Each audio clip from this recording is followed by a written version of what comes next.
So thinking about whether or not our child is a good decision maker is a key part in recognizing whether or not they're ready for a social media account. The truth is, we know they won't always make a good decision, but how confident are we that they will the majority of the time? That's A, and B, that they have the ability and the resources to recognize when they've made a mistake and correct it. Once they're at that point, they're probably ready for social media. But we don't just throw them the keys, just as we wouldn't when they're learning how to drive, and let them go. We're constantly checking in, and that's when we know they're ready.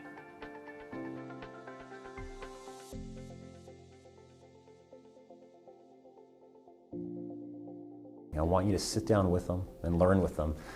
Make mistakes with them, turn those mistakes into teachable moments, but more importantly, keep those open lines of communication open that are so important to help build trust and relationship, that when they do see something concerning online, they will come and talk to you. I go to my parents a lot. I'm very open, so most of the time they know anything that's going on.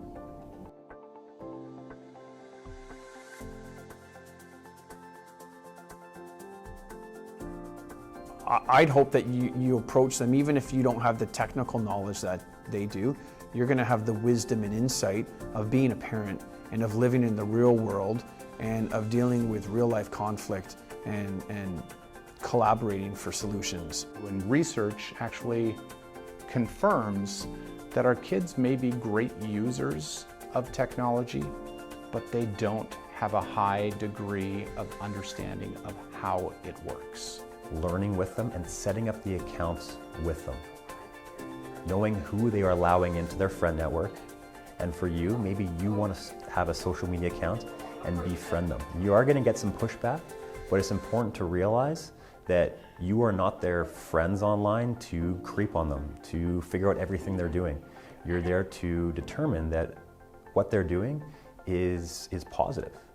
And to identify that sometimes if they post something that's not so positive, you will be there to be able to help to stop that. I think my parents did a really good job preparing me. Even though they were still trying to help themselves understand, I was surprised how well they did, because they knew the dangers well before I did, but they were still learning on what's going on.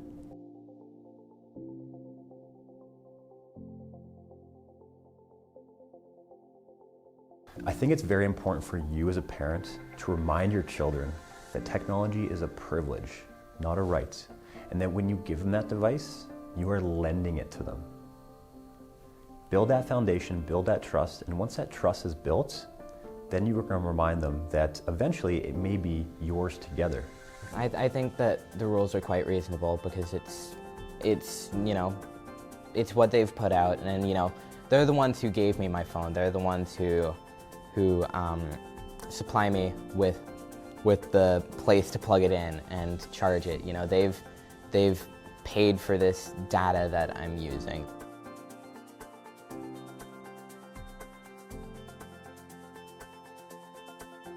The common theme and feedback that I get from your children is just be involved in our lives. Don't be afraid to sit down with us and play the game. Don't be afraid to use the applications with us. They also want some aspect of privacy. Just like when we were younger, we needed that aspect of privacy, but our parents just checked in on us to make sure that we were on the right path to success. Be that same parent in the real world and in the online world. If I'm on my phone for a long period of time, they tell me to get off of it and come downstairs and talk, because sometimes I kind of get controlled by it on some days. And when they see it, they're just say hey, can I have your phone? And I'll give it to them and I'll take a break from it. And I'm very grateful that I do that, actually, because it can be a little bit overwhelming.